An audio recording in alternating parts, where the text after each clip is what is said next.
Hello, and welcome to the Craft and Calling podcast. I am so excited to be here with you all today and really talk about the genesis of the Craft and Calling, why we started, why we're here, what even is it, and ultimately where are we going with it. I want to start with our mission, why we exist in the first place. And we really exist to bring about your legacy, to help tradespeople, owners, from founders and owners and everything in between, operators. It is so important to me that we are working to be able to cultivate men and women in the trades so that at the end of their lives, they have something very tangible to hand over, to show for their life. When I was, 26, 27, I got involved in our family's 100-year painting business. I started working with my dad more closely to bring it online. And what I found was in sitting down with his customers and sitting down with the team, I found that there was actually just this beautiful and kind of unfolding of who he is that I had no idea about. You know, when somebody is on the job site between 9 and 5 every day and you never actually get a chance to encounter them in work mode, there's a whole side of them that we never really get to experience as the family, as the ones who love the person who's on the site and just never kind of get that window into who they are. And so in this process of sitting and talking with customers and talking with his crew and really understanding the values that he has instilled into the business, it started in 1922 by my great grandfather and has been passed down since. So myself and my siblings and I were all the fourth generation. And so in this time of sitting with my dad and really getting to know what he's built, my respect for him has grown significantly. And ever since then, I've been getting more and more involved because it became clear that my brothers didn't want to take over the business. And so I raised my hand and said, well, I want to carry it into the fourth generation. Because what my dad was facing was that the business was so tied to him that the thought of scaling just felt insurmountable. It was this massive climb that he would have to kind of conquer in order for him to scale the business. If he wanted to sell it, well, there wasn't a ton to sell because it was so much tied to him. There were no systems set in place where it was functioning apart from him. And then succession, my brothers didn't want it. So sale, scale, and succession all were just kind of ambiguous and there really wasn't a clear vision for the company to proceed. And so my dad was like, well, maybe I'll just kind of shut it down. And that's when I raised my hand a couple years ago and said, no, I really feel like the value of the brand, the value of the equity therein, he's built something so important. And my grandfather and my great grandfather have too. So it was just a tragedy to me to think of this business just ceasing to exist because the men in the family didn't want to take it over. So raised my hand, and actually my brother got involved with me and we became partners in the family business in 2021. And y'all, it was so exciting to see the business grow and evolve since then. It doubled within 2 years of us getting involved, and there's a lot of lessons we learned along the way. There's a lot that we saw that needed to be changed, a lot that we saw that could just be amplified because it was already being done so well. And there were a lot that needed to be added to it. So the change, the amplification, and the addition, really, there was so much that we needed to do it together. It was way too overwhelming for my dad to be able to think of all three of those aspects in working in isolation, working solo. And as such, by way of getting involved with him and helping him on the business front and also the branding and marketing front, but then also just seeing and really coming to know the 30 plus years where he had done it by himself. Man, I love and respect my dad more today than I ever have. And so much of that is because I have really come to understand him. I've come to understand what he's built. And I'm so grateful for this opportunity.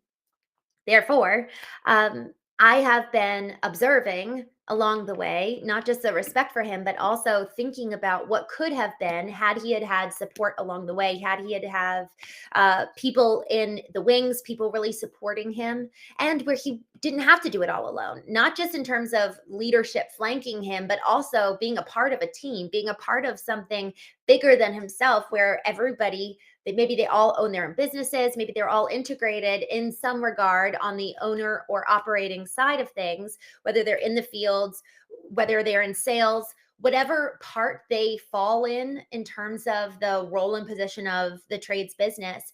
Imagine what would have happened along the way if my grandfather had had this, much less my dad. And so, in so existing in the family business and observing what's been missing, I I have felt really, really compelled to start the Craft and Calling as a result. Not just because I've seen the benefit and value of really understanding what my dad's doing. My respect for him has grown exponentially. I know that there could have been so many alternative ways looking back over our family's history and life, where if my dad had the support, maybe it would have allowed for things to be easier for him. And I've also worked on kind of the other side where I've served as fractional chief marketing officer for a $75 million waterproofing business. I've worked on the construction side of things, and we've done B2B and B2C. And I've just seen what happens when there is a clear vision and when there's not, when there's a community and when there's not, and when there's an actual real plan and systems in place so that it's not tied to the owner, but they actually are able to exist in the freedom of creating the life that they actually want. And so, legacy is the ultimate mission for the Craft and Calling, because my dad deserves to have a legacy that is full and rich, that we know. Because as I was looking into the word legacy, it's actually derived from the Latin root word. It's what's the legacy. That's the original definition, or the Latin word that it came from. And it meant a body of persons sent on a mission. And in kind of the mid-century 1500s, it really transitioned to, and as it evolved throughout that time period as well, it lended to more so a last will and testament at the bequest of something and someone. It's something's being handed down. And legacy now today means a physical or intangible asset. And y'all, if we're not with intention creating a legacy that is able to then be passed down, there's something so devastating about looking back at our life and not really having much to show for it. And I mean, actually, something physical to show for it, in addition to the intangible. Because this book called Die with Zero talks all about the amalgamation of our life is the conjuring and the kind of the building up of experiences. And that's where, man, that's where the emotional currency lies. So we've got the financial currency of like, hey, here's the money in the bank. We've got the emotional currency of the experiences and memories made in terms of relationships, and especially with family. That's what's been built. And then we also have this whole other side where, okay, here's the physical business that I'm going to be able to hand over to you. Here's the systems in place. Here's the brand equity that's been built. Here's the people. Here's everything you need to be able to run this business when I step back. But because we're not thinking with legacy in mind, we're not creating accordingly. And so, as I've been really leaning into, okay, legacy, and that's the outcome, and that's really why the Craft and Calling exists. Let's examine these two words, craft and calling. Obviously, craft, it's very apparent what we are talking about. It's really the actual trade, what we spend our days 9 to 5 doing. And then the calling is really, okay, what's the end goal in terms of that legacy? What do I actually want to leave behind? What do I actually feel called to creating on the financial, emotional, and physical front, that then I can all kind of lump together and pass along down to my family and say, here is my legacy packaged up nicely for you. But it's not, again, it's not just the financial, it's not just the money sitting in the bank. It's also the experiences and the emotional equity that we're building with our family over the years, rather than focusing so much on the financial side or focusing so much on the business side that we actually forget who we're doing this for in the first place. I've worked with so many founders, leaders, executives who exit their businesses, have so much success on the financial front and on the business front, but then the relational equity is slim to none. And then they realize that they actually lost the vision and the why along the way. Ultimately, their craft took over their calling, and they lost their purpose in why they were doing it in the first place. One leader said that he was walking into his bedroom late at night and his wife was sitting in the bed, and she looked at him and she said, when you started out doing this, you were doing it for our family. But I don't ever want you to hear, I don't ever want to hear you say that again, because you're not doing it for us anymore. You've made all the money. Now we just want you.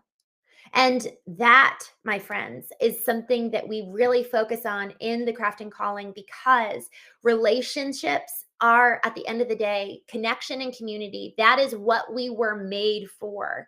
If you look all the way back into the very opening of Genesis in the Bible and biblical text, God is walking with Adam. Adam is the first man ever made, and in the story, Adam is naming the animals and he's existing in this beautiful place of Eden, and it's perfect. Everything's wonderful. There's absolutely no harm, no sin, no danger, no enemy. There's nothing for him to conquer. He's just existing in the peace of Eden, and his daily tasks is naming the animals and tending to the garden, and he's walking with God. So it's as unified with the divine as we can possibly get. Yet within that time and space, God looks at Adam and says, "It is not good for man to be alone," even though God is with him. So when we look at legacy, we're looking at the emotional equity which we're building over the course of our lives and the relationships that are impacted as a result of that. And we have to be analyzing the health of our families, the health of our community, of the health of our connections with people on a lateral level. So when we're analyzing, what are we really building here? Yes, putting money in the bank. Yes, building a business, honing your craft, but keeping the calling, which includes family and spirituality as well. Because we end up, if we lose that, man, we end up losing ourselves, because the physical business and the money are outside of us. What we care about and who we are is what encompasses the calling. And that, at the end of the day, both of those two hand in hand, the craft and the calling, is ultimately what conjures our legacy.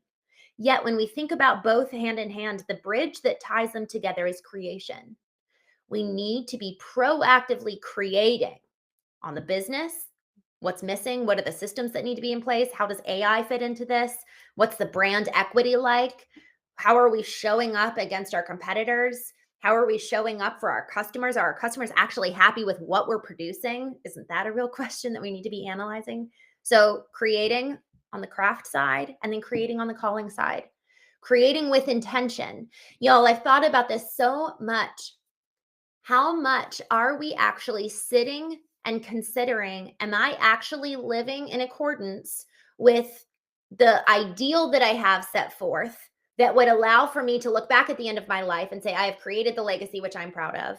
So, what that means is, who do I want to be as a father? Who do I want to be as a husband? Who do I want to be as a sister, as a mother? Who do I want to be as, yes, also a business leader, as a colleague, as an employer? Who do I want to be as a leader in the community? So we need to, with intention, create the roles that are set forth, because without intentional and conscious creation of our calling and our craft and the roles that encompasses both, we're effectively going to be living in an autopilot, apathetic state, doing what we just have seen mirrored for us rather than intentionally creating that which we want.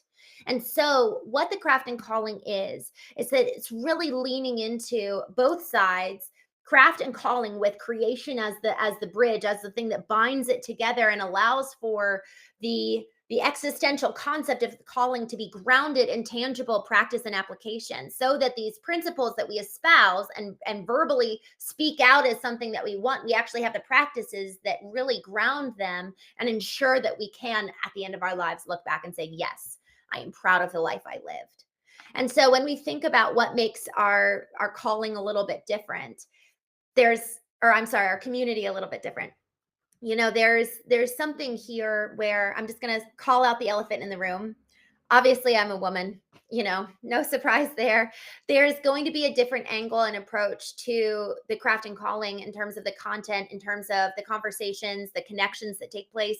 There is going to be an activation of the right brain along with the left brain. So the left brain is what is more so dubbed and identified as the masculine, which is organization, systems, processes, data, that needs to be harnessed and leveraged for the success of our craft and for the success of our goals and the vision that we have for the company and on the financial side as well. But the right brain is the creative side. It's more so the nurturing. It's engaging with the customers. It's what do the scripts say when we actually pick up the phone and greet our customers. It's the messaging that's going out on the website. It's actually taking time to ensure that we're having that bridge between our craft and our calling. It's the activation of 50% of what constitutes the human being. And frankly, Harvard found that 95% of our purchase decisions are made in our subconscious, which is where our emotions live. We need to be activating both sides of our brain, which is where I come in bringing and reinforcing the feminine, and also where you come in reinforcing the masculine. The ideal is that you and I both exist as a holistic, whole functioning, full-fledged human where both sides of our brain are activated, the masculine and the feminine. That is a powerful individual. However, as we look at really kind of our roles and where we fit in as it pertains to the conversations, I really am eager for this to be member led. I'm eager for every single one of you to step into this role of not sitting on the sidelines, but being an active participant, sharing what's worked, sharing where you failed, where we all together experiment with tools and technology that's evolving over time. Because these next 18 to 24 months around AI and what's being done there is going to dramatically change business forever. And you and I need to be on the forefront of that. We're also going to be partnering with other communities and other leaders coming in and talking to us so that we really can hear from the best. We're also going to be incorporating our marriage partners, whether you're the female in the business and you bring in your husband, or you're the male in the business bringing in your wife. Y'all, it is so important. I see time and time again, I'm involved in many masterminds, and I also am privy to many all men's groups where their marriages are all falling apart from the inside out. And so thankfully they have this brotherhood, but their marriages aren't being saved. And so this is a place where I want us to have those real conversations where we actually get deep and we talk about what's really going on the financial side, the relationship side, the spiritual side, and yes, the business side. Business is going to take the limelight, and it's going to be the primary focus. Yet these other components are so incredibly important, because if we think about real freedom, let's say you actually get the freedom that you want in your business, but then you come home and you've got no one to lie next to you because you've burned the bridges along the way.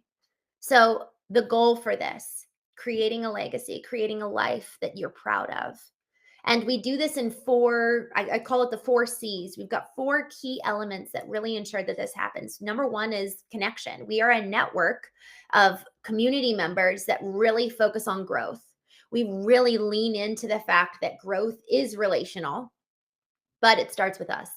We have to do the work to actually know who we are, what we want, what is our calling, because your calling is going to be slightly different from mine, and mine's going to be slightly different from theirs. So we need to actually do the work to first establish a connection with our own self. And I consider it as kind of like a vertical line transcending all the way from the divine, God, coming all the way down to me, and that having that really strong vertical connection. Because otherwise, if I'm oriented towards what are they doing, I'm constantly going to be reaching out, grasping for something that isn't actually what I'm called to do in the first place. And then the connection on the lateral level, which is the craft, honing our craft in connection with other people. What are you doing that's actually working?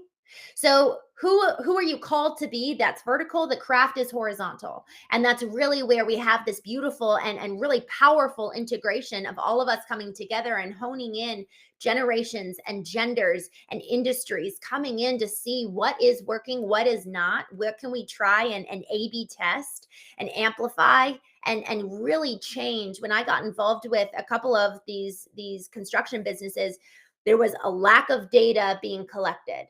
And once we got that squared away, then we could actually start testing out different types of messaging with different audiences. So, in one sense, we have to really do the deep dive on the connection front laterally and ensure that our craft is in a really good space to then be able to say, okay, now let me get vertically aligned. What am I really called to do now that my business has stabilized, now that I'm capturing the data I need to, now that I actually am ensuring that no part of the customer journey is broken? Now, what does it look like to really strengthen myself, my family, my relationships, and actually cultivate myself to be the leader that I know I can be?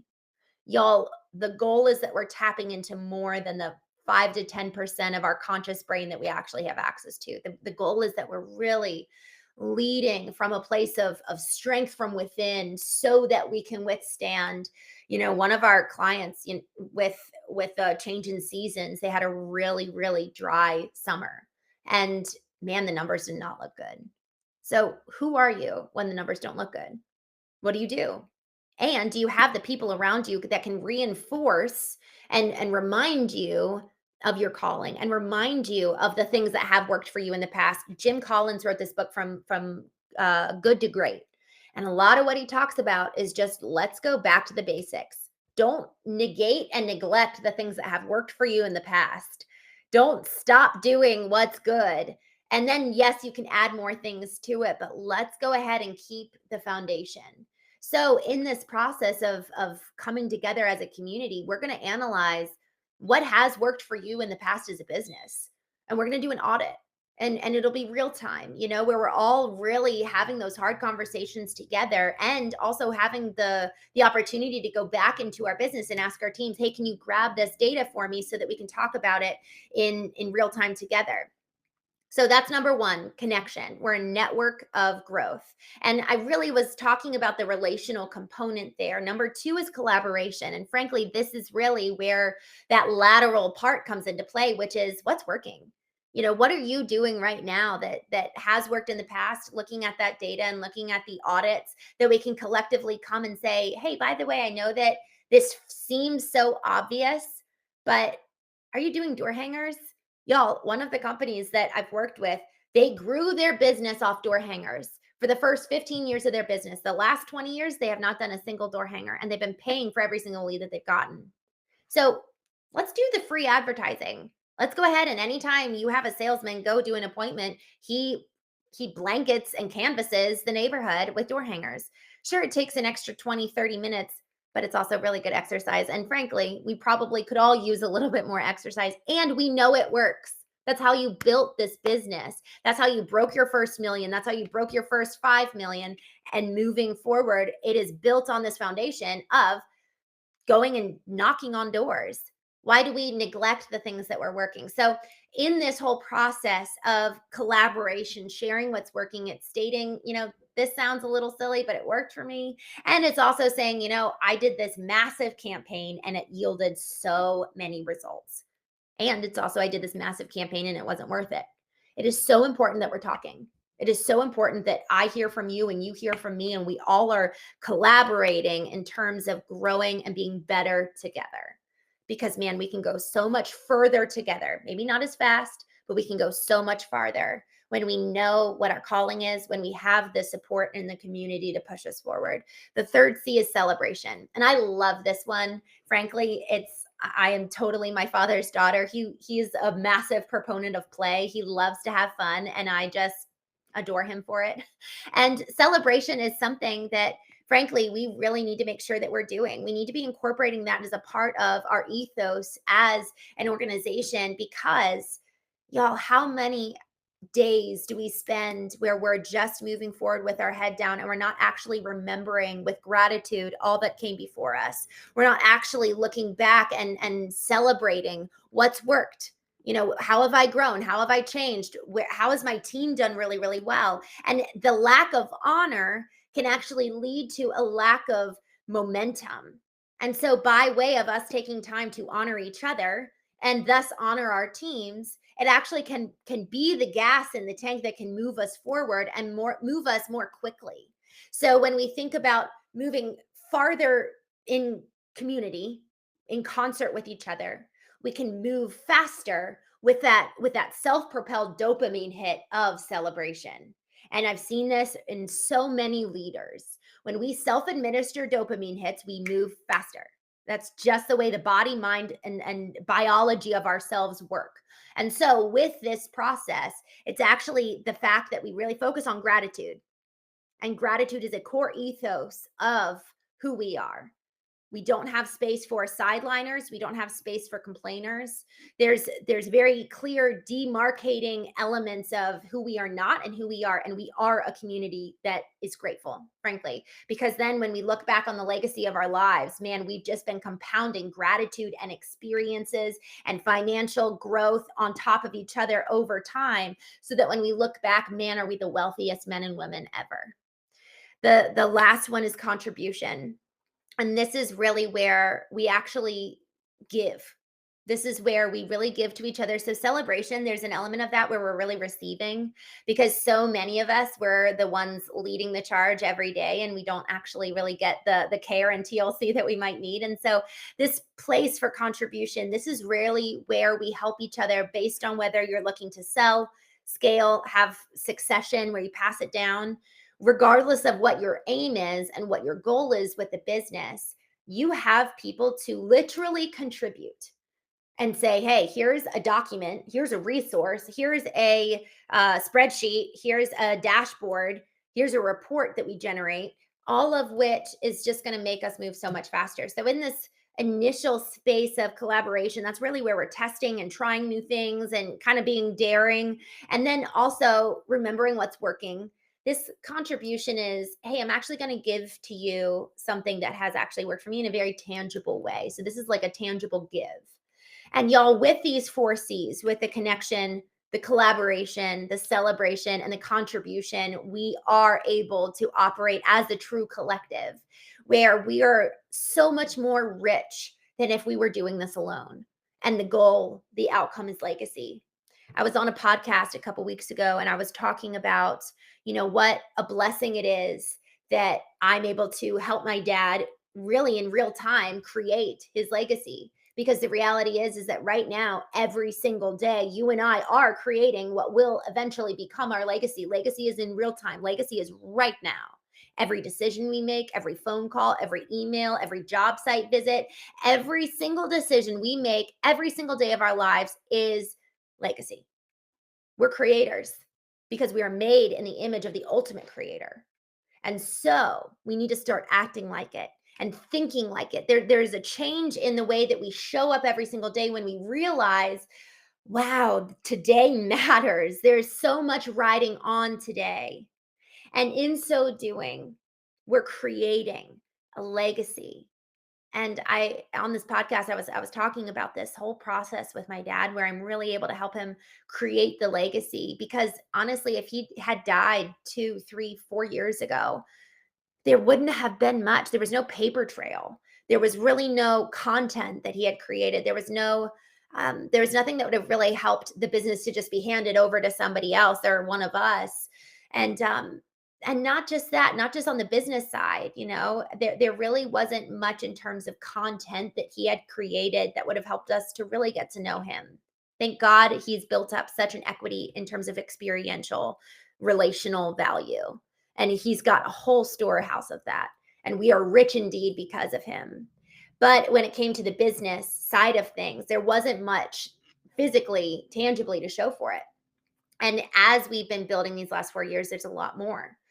2 days after I talked about how we're intentionally creating our legacy every single day, how the content we produce and the personal brands that we cultivate actually are part of that legacy. 2 days later, Charlie Kirk was assassinated. And man, I just sat there realizing what a blessing that his kids have podcasts, articles, newsletters, social media posts. He has a whole treasure trove that now is handed to his kids of who he is, who he was, and his legacy, what he cared about, what he was called to, what was his craft. And y'all, we need to be thinking this way. We not in a fatalistic type of mindset, but in the mindset of what a blessing that I get to champion and I get to be responsible. This is a responsibility to honor all that has been handed to me so that I can then hand it down.